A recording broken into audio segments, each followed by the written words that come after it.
प्रिय साथियों नमस्कार। आपका मेरे वीडियो में बहुत बहुत स्वागत है और मैं आपको पर्यावरण दिवस की ढेरों बधाई देता हूं। तो आज ये जानते हैं कुछ पर्यावरण के बारे में। पर्यावरण क्या है? मुझे पता है कि हम सभी के पास एक शब्द के लिए अलग अलग परिभाषाएं मिलेंगी। अगर मैं सरल शब्दों में कहूं तो पर्यावरण हमारे आसपास का वह परिवेश है जिसमें हम मनुष्य, पौधे और जानवर रहते हैं। अब जरा सोचिए कि क्या हम कभी भी ऐसे परिवेश में रहना पसंद करेंगे जो खराब या अस्वस्थ है? बिल्कुल भी नहीं। हम हमेशा ऐसे वातावरण में रहना चाहते हैं जो हमारे और दूसरों के लिए सुरक्षित है। एक आदर्श वातावरण वह है जो मानव रोगों, प्राकृतिक संसाधनों, पौधों और पशुओं के लिए विलुप्त होने का कारण नहीं है। पर्यावरण के संरक्षण में मनुष्य महत्वपूर्ण भूमिका निभाते हैं। अच्छा या बुरा वातावरण हमारी गतिविधियों पर निर्भर करता है। हमारे कृत्यों से हम प्राकृतिक पर्यावरण के पतन में योगदान दे रहे हैं, जो निरंतर पृथ्वी ग्रह पर मानव जाति को प्रभावित करता है। इस आधुनिक दुनिया में सभी मानव कार्य और गतिविधियां सीधे पूरे पारिस्थितिक तंत्र और पर्यावरण पर प्रभाव डालती हैं। हमें अपने गतिविधियों की निगरानी करनी चाहिए और यह सुनिश्चित करना चाहिए कि हम अपने खतरनाक कृत्यों को रोक दें ताकि पर्यावरण को सुरक्षित किया जा सके। पर्यावरण का संरक्षण करना हमारा कर्तव्य है, लेकिन आज हमारा पर्यावरण हमारे कार्यों और निर्णयों के कारण खतरे में है। हम पर्यावरण में फैलते प्रदूषण के लिए जिम्मेदार हैं। वनों की कटाई, खनन, मशीनों और बिजलियों के अनुचित उपयोग, कम दूरी की यात्रा आदि के लिए अंधाधुंध वाहनों का उपयोग आदि प्रदूषण के लिए जिम्मेदार है। ग्लोबल वार्मिंग, प्राकृतिक संसाधनों की कमी, असंतुलित बारिश, चक्रवात, रोग और प्रदूषण के बीच की जिंदगी जैसे कुछ लक्षण हैं जो बताते हैं कि हम असंतुलित वातावरण में रह रहे हैं। हमें स्वीकार करना होगा कि हम हमारे लिए और साथ ही भविष्य की पीढ़ी के लिए वातावरण को बर्बाद कर रहे हैं। हम ऐसे करना तुरंत बंद करना चाहिए और हमारी गतिविधियों को नियंत्रित करना चाहिए जो हमारे पर्यावरण को खतरा न पहुंचाए।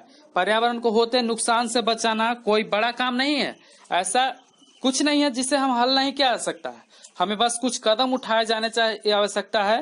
प्राकृतिक संसाधनों जैसे जल, ऊर्जा आदि को बचाएं, हमारे कचरे को सही तरीके से निपटाएं और सड़क तथा सार्वजनिक स्थलों पर कूड़े को न फैलाएं। अधिक पेड़ लगाएं, सार्वजनिक वाहनों का उपयोग करें और प्रत्येक सदस्य के लिए व्यक्तिगत वाहनों का उपयोग करने से बचें। औद्योगिक कचरे का नियंत्रण करें। लगता है यह क्या आसान नहीं है? जी हाँ, यह बिल्कुल आसान है। केवल हम सतर्क रहें और हम अपने कार्यों पर नियंत्रण रखने की जरूरत है और हम निश्चित रूप से बुरे प्रभावों को कम कर सकेंगे और पर्यावरण को बचाने में अपना योगदान दे पाएंगे। जैसा कि हम सभी जानते हैं कि आज विश्वव्यापी महामारी कोरोना का प्रकोप भारत में भी अत्यधिक बढ़ चुका है, जिसका नियंत्रण हम अब किसी भी औद्योगिक या प्रमाणिक दवाइयों के माध्यम से उतना हद तक नहीं कर सकते जितना अपने पर्यावरण के मद से कर सकते हैं।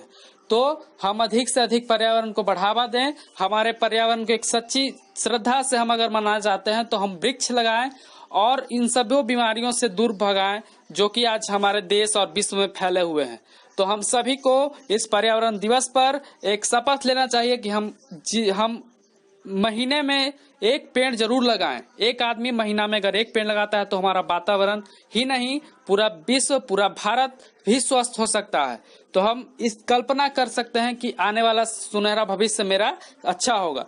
और आज के इस कोरोना के कारण सभी लोग की दिनचर्या अस्त व्यस्त हो गई है, तो आप सभी को घबराने की जरूरत नहीं है, क्योंकि भारत सरकार ने मिलकर एक दवाई का निर्माण किया है जिससे काफी हद तक नियंत्रण किया जा सकता है। और आप सभी से मेरा अनुरोध है कि घर से अगर बाहर निकलें तो मास्क जरूर लगाएं, मोबाइल में आरोग्य सेतु ऐप डाउनलोड करें और सोशल डिस्टेंसिंग, जैसे कि पौधे एक जगह होते हुए भी अलग अलग रहते हैं, अलग अलग रोपे जाते हैं, वैसे मनुष्य को भी एक जगह होते हुए अलग अलग रहना चाहिए। इन्हीं शब्दों के साथ मैं अपने वाणी को विराम देता हूँ। बहुत बहुत धन्यवाद।